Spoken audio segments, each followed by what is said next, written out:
नमस्कार मित्रांनो, मी अबूज पाटील.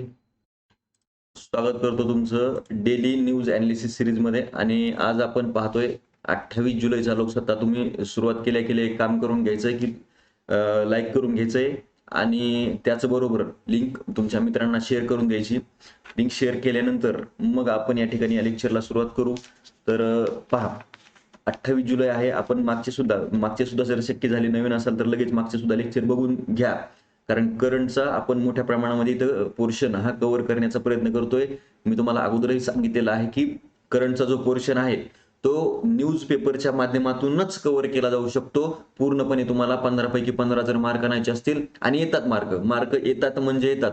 फक्त तुम्ही करत नाही, तुम्ही पुस्तकांच्या मागे लागता, पण त्याला डेली जर करत गेलात, हा करंट किंवा चालू घडामोडी हा चालू मध्ये करायचा असतो. तो थोडा चालू आहे, तो पुस्तकातून बंद करून किंवा पॅक करून तो होत नाही, पुस्तकामध्ये पॅक होत नाही. तो चालणारा विषय चालू मध्येच करायचा असतो, म्हणून त्याला चालू घडामोडी असं म्हटलं जातं. तर पहा, या ठिकाणी लाईक करून घ्यायचं आणि लिंक शेअर केल्यानंतर आता आपण लेक्चरला सुरुवात करतोय. सो या ठिकाणी आज आहे 28 जुलै आणि 28 जुलैमध्ये काही महत्त्वाच्या न्यूज आहेत तर त्या सांगेल. आणि करत असताना मी ज्या न्यूज सांगेल त्या ऐकून घ्यायच्या आणि पेपरमधून वाचून सुद्धा घ्यायच्या, तुम्हाला लक्षात ठेवा. कारण डिस्क्रिप्टिव्ह ज्यावेळेस लिहायची वेळ येईल तेव्हा तुम्हाला प्रॉब्लेम यायला नको. वाचन हे खूप महत्त्वाचं असतं. कधी वाचलेलं जास्त लक्षात राहतं. वाचनातून शब्दसाठा वाढत असतो. लिहिण्यासाठी मोठ्या प्रमाणामध्ये शब्दसाठा गरजेचा असतो, तो वाचनातूनच डेव्हलप होत असतो. तर पहा, या ठिकाणी पहिली न्यूज आहे ईडीचे अधिकार कायम. आता ईडीचे अधिकार कायम म्हणजे काय? न्यूज या ठिकाणी अशा पद्धतीचे आहे की सर्वोच्च न्यायालयाने त्यांचे अधिकार कायम ठेवलेत. मग इथं सर्वोच्च न्यायालयाने अधिकार कायम ठेवलेत तर घटना काय होती, प्रकरण काय होतं नेमकं? तर प्रकरण असं होतं मित्रांनो की सर्वोच्च न्यायालयामध्ये या ईडीच्या विरोधामध्ये किंवा ईडीचा वापर हे सरकार दुरुपयोग करतंय अशा प्रकारच्या याचिका 200 याचिका या ईडीच्या विरोधामध्ये किंवा सर्वोच्च न्यायालयामध्ये दाखल करण्यात आलेल्या होत्या आणि त्यांच्यामध्ये मागणी केली होती की ते त्यांचे अधिकार थोडे त्याच्यावरती निर्बंध आणले जावेत. तर या प्रकरणी या ठिकाणी सर्वोच्च न्यायालयाने निर्णय दिलाय की यांच्या अधिकारावरती गदा आणली जाऊ शकत नाही आणि त्यांचे अधिकार हे तशाला तसे त्यांनी ठेवले आहेत. तुम्हाला प्रत्येक वेळी अटक करत असताना ईडीने तुम्हाला वॉरंट दाखवणं किंवा काही सांगणं गरजेचं नाही. फक्त तुम्हाला अटकेचं कारण जरी सांगितलं तरी ते सफिशियंट आहे, अशा प्रकारच्या या ठिकाणी टिप्पणी ही सर्वोच्च न्यायालयानं केलेले आहे. मग इथं ईडी ही संस्था मागील काही दिवसापासून मोठ्या प्रमाणामध्ये चर्चेमध्ये होती. ईडी म्हणजे काय? आता ईडी जर बघितलं तर आपण ईडीचा लॉंग फॉर्म काय होतो तर इन्फोर्समेंट डायरेक्टरेट अशा प्रकारचे या ठिकाणी याची लॉंग फॉर्म होतो. त्याला मराठीमध्ये म्हणतात अंमलबजावणी संचालनालय अशा प्रकारचं, आणि हिंदीमध्ये म्हणतात प्रवर्तन निदेशालय, अशा याचे नावं आहेत. तर या ठिकाणी तुमच्या लक्षात येऊन इथं पहा कलर कसा ब्ल्यू आणि रेड आहे त्यांचा. सो या ठिकाणी ह्या ईडीची स्थापना एका उद्दिष्टानं करण्यात आलेली आहे. उद्दिष्ट काय आहे की भारतामध्ये जी आर्थिक गुन्हेगारी आहे त्या आर्थिक गुन्हेगारीला आळा घालणे अशा प्रकारचं उद्दिष्ट ठेवून या इन्फोर्समेंट डायरेक्टरेटची स्थापना करण्यात आलेली आहे. आणि मग इथं प्रश्न पुन्हा पडतो की ह्या संस्थेची स्थापनाच कधी केली? तर ती स्थापना या ठिकाणी लक्षात घ्यायचं मित्रांनो, 1 मे 1956 या दिवशी या संस्थेची स्थापना करण्यात आलेली आहे. आणि मग या संस्थेची स्थापना करण्यात आली कोणत्या उद्देशाने? आर्थिक गुन्हेगारी वरती निर्बंध घालण्यासाठी. आणि मग आर्थिक गुन्हेगारी निर्बंध घालत असताना ही संस्था काहीतरी आधार घेऊन करत असेल ना, की डायरेक्टली उठले की कुणावर तरी आर्थिक निर्बंध म्हणून एखादा कुणालाही अटक करणं असं होणार नाही. तर त्याच्यासाठी काही नियम आहेत, त्यांच्या कायदे आहेत. मग ती काम करत असताना काही कायद्यांना घेऊन किंवा कायदे जे पारित करण्यात आले सेंट्रल गव्हर्नमेंट मार्फत त्या कायद्यांची अंमलबजावणी करता ही काम करत असते. आणि मग ते कायदे कोणते आहेत? तर ते 3 कायदे आहेत मित्रांनो. या ठिकाणी आपल्याला सांगता येईल की एक आहे फेमा कायदा, foreign exchange management act. Regulation नाही, रेग्युलेशन ऍक्ट हा रद्द करण्यात आलेला आहे. फॉरेन एक्सचेंज मॅनेजमेंट ऍक्ट जो 1999 ला पारित करण्यात आला, त्या कायद्याची अंमलबजावणी ही ईडी करत असते. एन्फोर्समेंट डायरेक्टरेट ही संस्था करत असते. त्याच्यानंतर दुसरा कायदा आहे तो म्हणजे prohibition of illegal currencies conversion act. Prohibition of illegal currencies conversion act 2002 साली पारित करण्यात आलेला हा कायदा आहे आणि त्याचं सुद्धा अंमलबजावणी करण्याचं काम ही एन्फोर्समेंट डायरेक्टरेट करत असते. आणि त्याच्यानंतर तिसरा कायदा जो आहे तो म्हणजे prevention of money laundering act. याच्यावरती सुद्धा म्हणजे आर्थिक गैरव्यवहार प्रतिबंधक कायदा हा सुद्धा 2002 साली पारित करण्यात आलेला आहे आणि या 3 कायद्यांची अंमलबजावणी करण्याचं काम ही ईडी करत असते. लक्षात ठेवायचा प्रश्न इथं विचारला जाऊ शकतो. कधीच म्हाडाच्या संदर्भाने प्रश्न विचारला गेला असेल तर 100% इथं पण प्रश्न विचारला जाऊ शकतो की ईडीची स्थापना कधीची आहे, त्याचं मुख्यालय जर बघितलं तर नवी दिल्लीला आहे. याच्यावरती लक्षात ठेवायचं.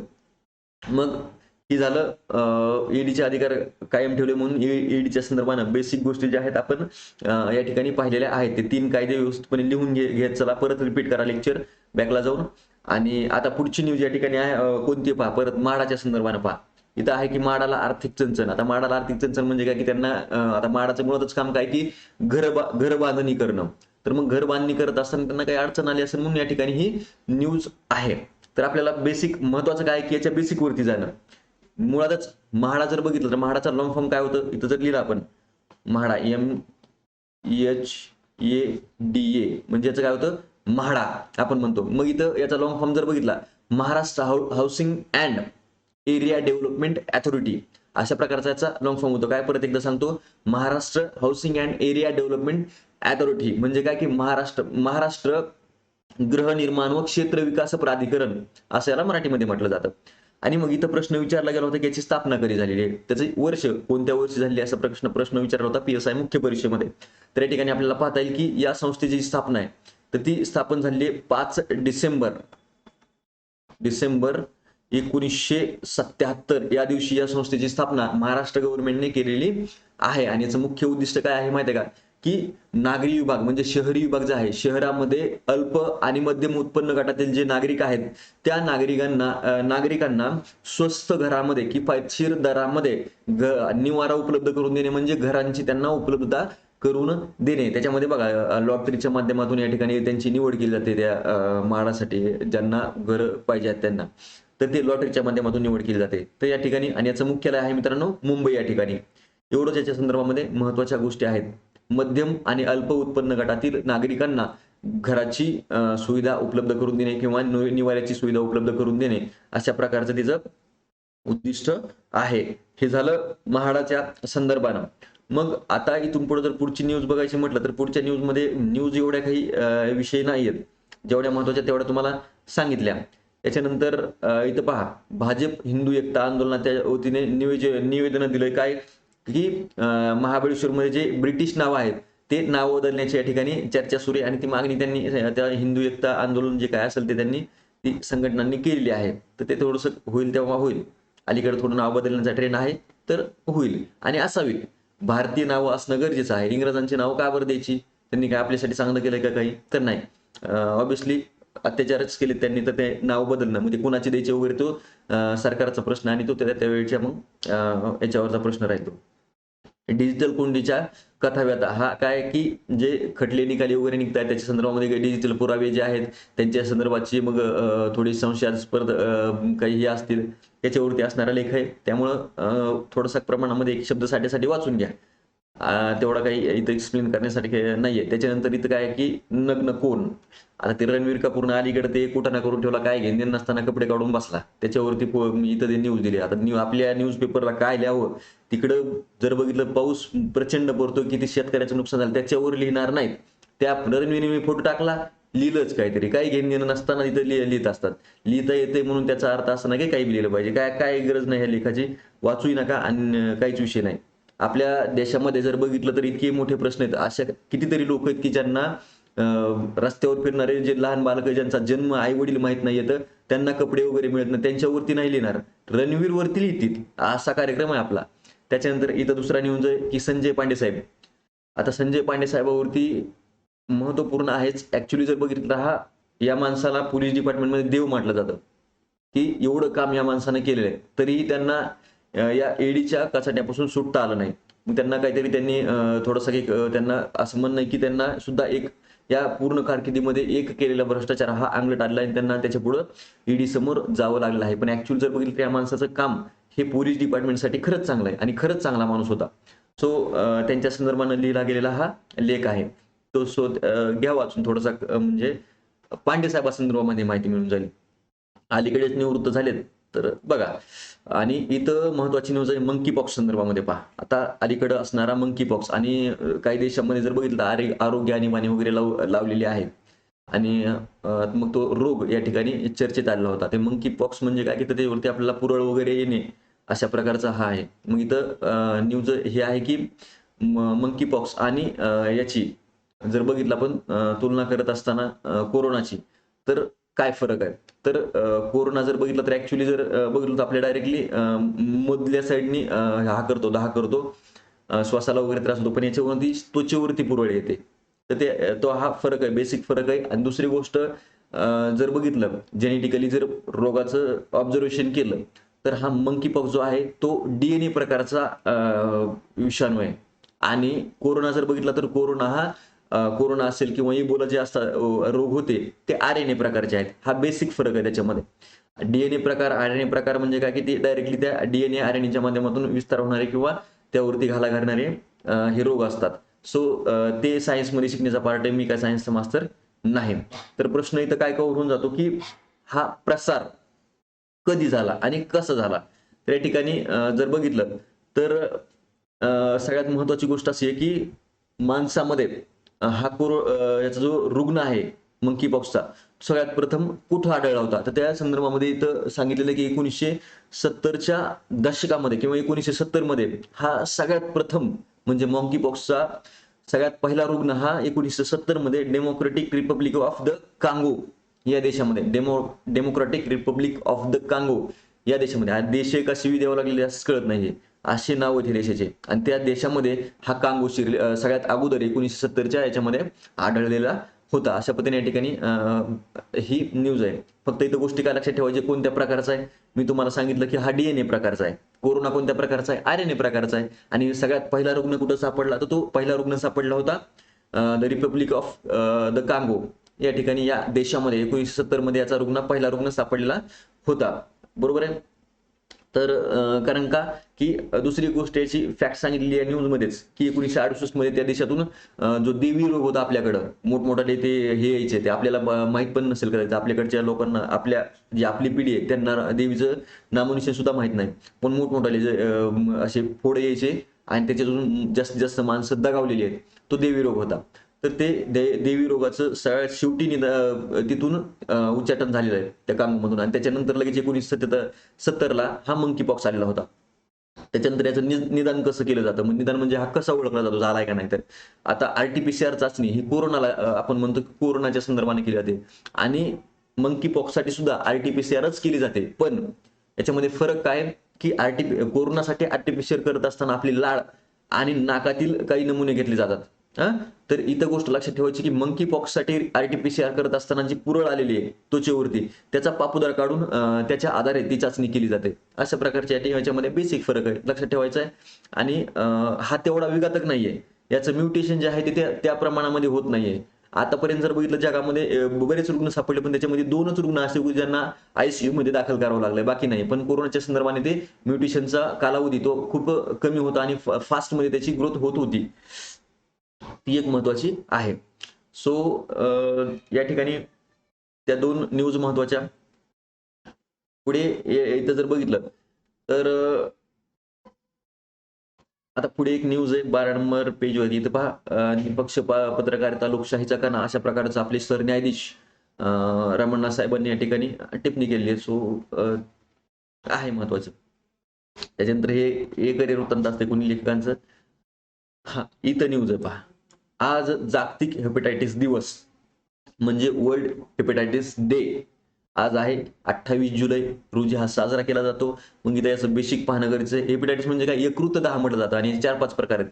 Hepatitis A, hepatitis B, hepatitis C, hepatitis D, hepatitis E असे 5 प्रकार याचे आपल्याला सांगता येतात. आणि मग ते तुम्ही सायन्समध्ये वाचून घ्या, की याचे प्रकार काय काय आहेत आणि मग त्याच्यावरती कोणत्यावरती उपचार उपलब्ध आहेत, तो कोणत्या त्याचं पसरण्याचं कारण असतील, हे सगळं तुम्हाला नंतर त्याच्यामधून बघता येईल. पण इथं एक गोष्ट आहे, की कधीपासून साजरा केला जातो? 28 जुलै रोजी तर साजरा केला जातो, बरोबर?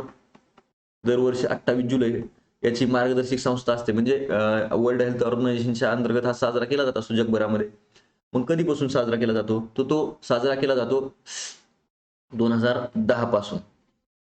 आता 2010 पासून याचा या ठिकाणी साजरा करण्याचा प्रस्ताव हा जी WHOची 63वी असेंब्ली बैठक झाली, इयरली बैठक असतात त्यांच्या महासभा, त्या सभेमध्ये या ठिकाणी 63व्या बैठकीमध्ये या ठिकाणी तो हेपेटायटिस दिवस साजरा करण्याचा प्रस्ताव मांडण्यात आला आणि तो पारित करण्यात आला आणि 2010 साली पहिला हेपेटायटिस डे साजरा केला गेला होता 28 जुलै 2010 रोजी. आणि मग 28 जुलैच का असा प्रकारचा प्रश्न निर्माण झाला तर HB म्हणजे हेपेटायटिस बी जो आहे त्या हेपेटायटिस बीचं संशोधन करणारा एक शास्त्रज्ञ होता बरूच सॅम्प्युअल त्याचं सॅम्युअल असं नाव होतं. बरूच सॅम्युअल या शास्त्रज्ञाचा तो जन्मदिवस आहे 28 जुलै बर्थडे आणि त्याच्या स्मरणार्थ मग हा 28 जुलै हा हेपेटायटिस डे म्हणून साजरा केला जातो. बस याच्या पलीकडे याचं काही नाही आहे. आणि प्रश्न पुढे विचारला गेला तर तो काय असेल की थीम वरती विचारतो. अलीकडील ज्या वर्षाची थीम असते 2022 आता म्हणजे आजची थीम काय आहे तर bringing hepatitis care closer to you म्हणजे हेपेटायटिसचे आजार तुमच्या आता जवळ येत आहेत, जवळपर्यंत पोहोचलेले असतात, त्याच्यामुळे तुम्ही कनेक्ट होत आहात. Bringing hepatitis care closer to you अशा प्रकारची थीम आहे. ही एक महत्वाची न्यूज झाली. त्याच्यानंतर पुढे एक क्रीडा क्षेत्रामध्ये असणारी एक महत्वाची न्यूज आहे. कारण अलीकडे जर बघितलं तर त्याच्यामुळे इथं राष्ट्रकुल क्रीडा स्पर्धा सुरू होत आहेत आजपासनं. तर राष्ट्रकुल क्रीडा संदर्भामध्ये इथं प्रश्न विचारला जाऊ शकतो की या खेळाच्या उद्घाटन समारंभामध्ये भारताच्या ध्वजपटू कोण होते म्हणजे ध्वज धारक व्यक्ती कोण होती, ध्वज वाहक म्हणतो आपण त्यांना, त्या कुणाकडे देण्यात आला होता तर ते होतं भारताची खेळाडू आहे PV सिंधू हिच्याकडे तो देण्यात आलेला आहे. PV सिंधू ही या ठिकाणी भारताची हे असणार आहे ध्वजवाहक आपण म्हणू तिला. त्या याच्यामध्ये संचलन असतं ना उद्घाटन समारंभामध्ये त्या ठिकाणी तिच्या हातामध्ये तो आपला भारताचा ध्वज असणार आहे. आणि मग ही कुठं हे होतोय साजरा होतोय तर बर्मिंगहॅम या ठिकाणी लक्षात ठेवायचं की त्या ठिकाणी आजपासून ही राष्ट्रकुल क्रीडा स्पर्धा त्या ठिकाणी भरवली जाते आणि ती पार पडते. तर भारताचे एकूण याच्यामध्ये जर बघितलं तर एकूण किती खेळाडू सहभागी झाले आहेत तर त्याच्यामध्ये 215 खेळाडू 215 खेळाडू या स्पर्धेमध्ये सहभागी झालेले आहेत. लक्षात ठेवायचा प्रश्न इथंही विचारला जाऊ शकतो. आणि मग इथं जर बघितलं तर आपले नीरज चोप्रा साहेब आहेत, त्यांना थोडंसं ते इंजर्ड झाले त्याच्यामुळे त्यांना इथं संधी मिळालेली नाही. नाहीतर इथं सुद्धा गोल्ड मेडल त्यांनी आणलं असतं, 100% आणलं असतं. सो एवढ्याच याच्यामध्ये गोष्टी महत्वाच्या आहेत. कुठं भरली होती त्याचं उत्तर लिहायचं इंग्लंडमधील बर्मिंगहॅम. भारताची ध्वजवाहक कोण आहे तर ती आहे PV सिंधू. आणि एकूण खेळाडू किती आहेत तर 215. एवढ्या न्यूज महत्वाच्या आहेत. डेली बघत चला, नोट्स बनवत चला. जेवढं सांगतो तेवढं जरी केलं तर तुमच्या डेली करंट अफेअर्सचा सगळा पोर्शन या ठिकाणी कव्हर होऊन जाईल आणि तुमच्या करंट अफेअर्समध्ये मोलाचा हा मैलाचा दगड ठरेल. लक्षात ठेवा, खूपच महत्वाचा आहे. सो आज के लिए बस इतना ही. थांबते अभी. Thank you so much.